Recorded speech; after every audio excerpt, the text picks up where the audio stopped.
हृदय से बधाई देते हुए आज के इस कार्यक्रम में मंच पर उपस्थित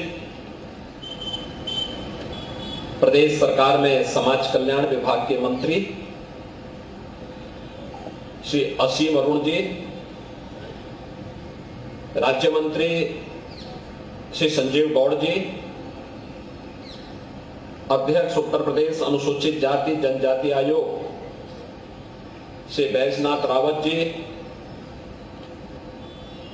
अध्यक्ष जनजाति मोर्चा भारतीय जनता पार्टी डॉक्टर संजय गौड़ जी, प्रमुख सचिव समाज कल्याण श्री हरिओम जी,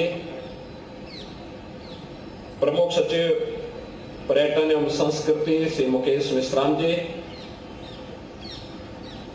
आज के इस कार्यक्रम में उपस्थित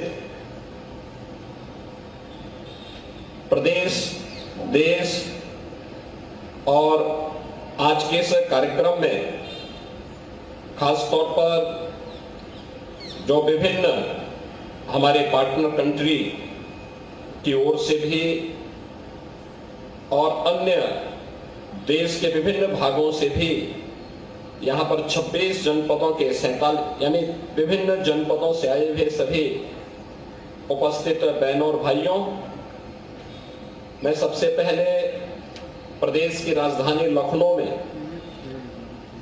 आप सबका हृदय से स्वागत करता हूं, आपका अभिनंदन करता हूं। हम सब जानते हैं कि जनजातीय समुदाय यह भारत का मूल संप्रदाय होने के साथ साथ माटी के साथ जुड़ा हुआ समुदाय है। मातृभूमि के प्रति माता भूमि पुत्रोहम पृथिव्या इस भाव को अंगीकार करने वाला समुदाय है कि धरती हमारी माता है, हम सब इसके पुत्र हैं। और इसी भाव के साथ जब ये देश गुलाम था उस कालखंड में भगवान बिरसा मुंडा ने जनजातीय समुदाय के अधिकारों के लिए, देश की स्वाधीनता के लिए अपना बलिदान देकर के देश की आजादी में एक महत्वपूर्ण भूमिका का निर्वहन किया था। आज उनका 150वां जन्मदिन है और ये हमारे लिए गौरव की बात है कि प्रधानमंत्री मोदी जी ने भगवान बिरसा मुंडा के बलिदान को सम्मान देने के लिए 15 नवंबर की तिथि को भगवान बिरसा मुंडा के सम्मान में जनजातीय गौरव दिवस के रूप में इस पूरे कार्यक्रम को पूरे देश के अंदर करने का निर्णय लिया है।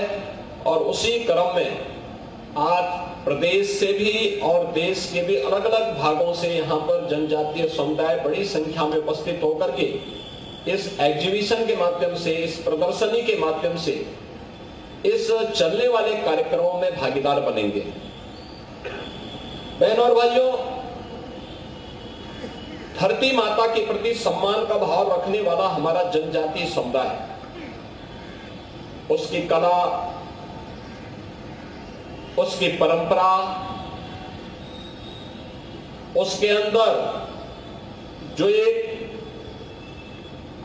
धरती के प्रति, इस धरती माता के प्रति जो अनुराग का भाव है, इसको सम्मान देने के लिए आज डबल इंजन सरकार अनेक कार्यक्रमों को आगे बढ़ाने का काम कर रही है। वे कार्यक्रम अलग अलग स्तर पर अलग अलग प्रकार से संचालित हो रहे हैं और खास तौर पर जब हम देखते हैं, मुझे याद है 2017 में जब हमारी सरकार प्रदेश में बनी, जनजातीय समुदाय बहुत सारी योजनाओं से वंचित था। उससे पहले की सरकारों के एजेंडे का हिस्सा ही नहीं बन पाया था। और इसीलिए सरकार ने एक अभियान चलाया कि चाहे वह थारू हो, कोल हो, चेरो हो, गौड़ हो, बुक्सा हो, ये जितनी भी ये जातियां होंगी, इन सभी के लिए हम लोग सेचुरेशन के 100% लक्ष्य को प्राप्त करने की दिशा में कदम उठाएंगे। और मुझे इस बात की आज प्रसन्नता होती है कि सेचुरेशन की यानी सभी योजनाओं से उन्हें संतृप्त करने के लिए जो अभियान हम लोगों ने 2017-18 में प्रारंभ किया था, आज वह पूरी गति के साथ आगे बढ़ रहा है। आज आप देख रहे होंगे कि वनों के अंदर रहने वाले, प्राकृतिक संसाधनों पर निर्वाह करने वाले, अपनी संस्कृति और अपनी परंपरा के साथ साथ अपनी माटी के साथ अनुराग रखने वाले इन बंधुओं ने ही भारत के प्राकृतिक संसाधनों की रक्षा विपरीत परिस्थितियों में की। और देश के अंदर भी, प्रदेश के अंदर भी, उत्तर प्रदेश के अंदर लगभग 11 जनपद ऐसे हैं जहां पर जनजातीय समुदाय रहता है, कम या ज्यादा संख्या में। सर्वाधिक सोनभद्र से हैं, शेष अन्य जनपद ऐसे हैं जहां पर कम या ज्यादा मात्रा में लोग रह करके उन्हें समाज के साथ योजनाओं की विभिन्न लोक कल्याणकारी योजनाओं से जोड़ने के भी कार्यक्रम चल रहे हैं।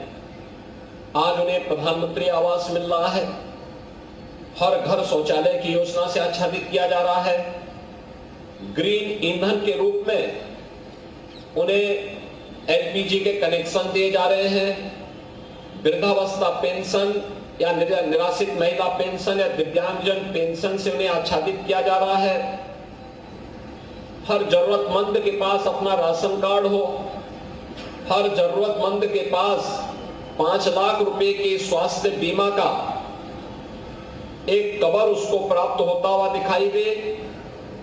जहां ये सब कार्यक्रम आगे बढ़ाए गए हैं, वहीं साथ साथ वीर एकलव्य के नाम पर चलने वाले विद्यालयों की भी एक लंबी श्रृंखला उन सभी क्षेत्रों में स्थापित करने के कार्यक्रम और आश्रम पद्धति विद्यालयों के निर्माण के कार्यक्रम के माध्यम से भी उनके बच्चों को अत्याधुनिक शिक्षा प्राप्त हो सके, इसके लिए सरकार के स्तर पर अनेक कार्यक्रम चलाए जा रहे हैं।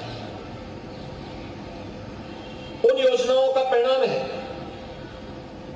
कि उनमें से बहुत सारे लोग आज समाज और राष्ट्र के द्वारा चलाए जाने वाली इन योजनाओं का लाभ लेकर के आर्थिक स्वावलंबन की दिशा में तेजी के साथ आगे बढ़ा है। एक तरफ उन्हें आर्थिक रूप से समृद्धि के पथ पर अग्रसर करना, लेकिन साथ साथ उसकी विरासत और उनकी संस्कृति हर हाल में सुरक्षित रहे, उसे संरक्षित करने के लिए भी सरकार के स्तर पर अलग अलग स्थानों पर म्यूजियम बनाए जा रहे हैं। क्योंकि होता क्या है कि जब हम लोग आगे बढ़ते हैं, टेक्नोलॉजी हमें हमारी विरासत से कहीं ना कहीं उससे छुटकारा दिलाती है, लेकिन हमें तकनीक अपनानी है, लेकिन अपनी विरासत से मोहभंग नहीं होने देना है। और इसी बात को लेकर के सरकार के स्तर पर जो प्रयास प्रारंभ हुआ, उसका परिणाम आज इस रूप में आ रहा है।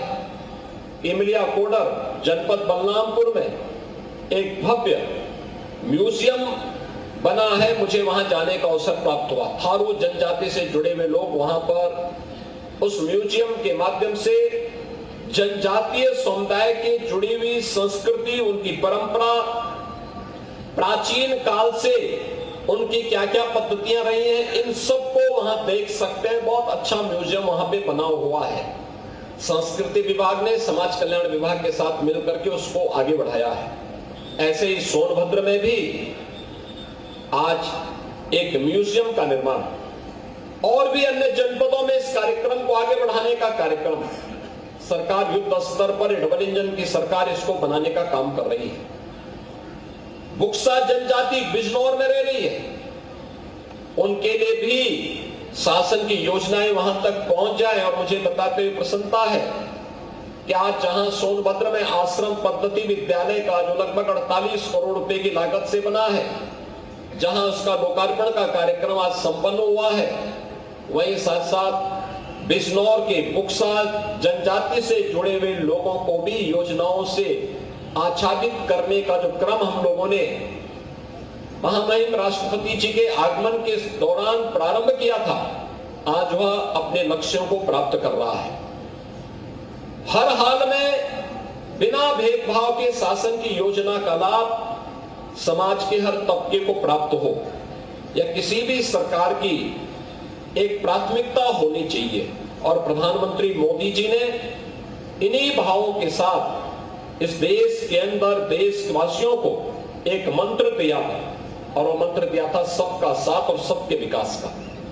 ये सबका साथ और सबके विकास का भाव यही है कि हम लोग जितने भी जरूरतमंद नागरिक हैं, अगर वह किसी एक योजना से आच्छादित नहीं हो पाया है, उस तक वह योजना पहुंचाना करके उसके जीवन स्तर को उठाना। और प्रधानमंत्री जी की प्रेरणा से उत्तर प्रदेश सरकार वर्तमान में एक बड़े कार्यक्रम को आगे बढ़ा रही है।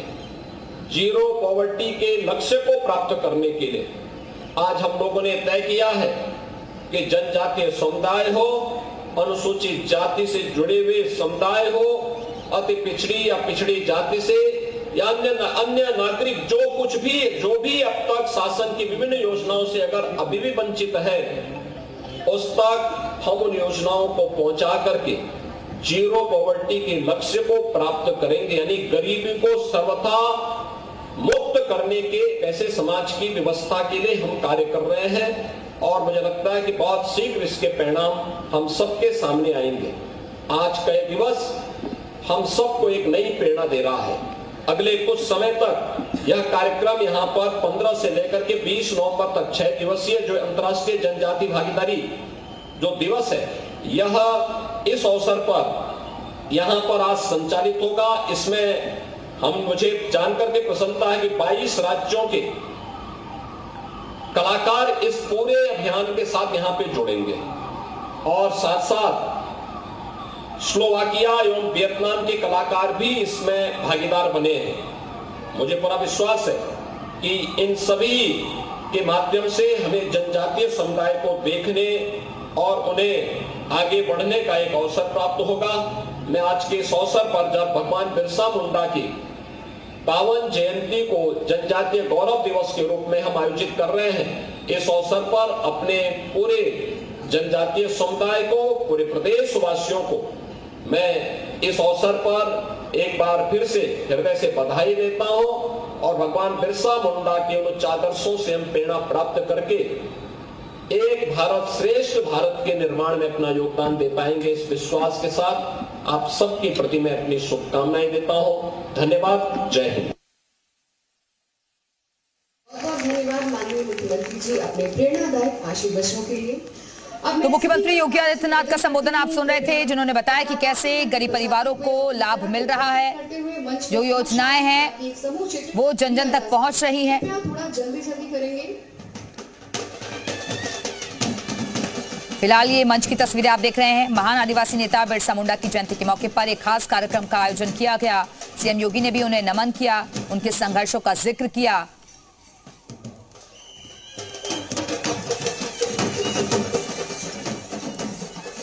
प्रदेश सरकार आज के दिन को जनजातीय दिवस के तौर पर मना रही है।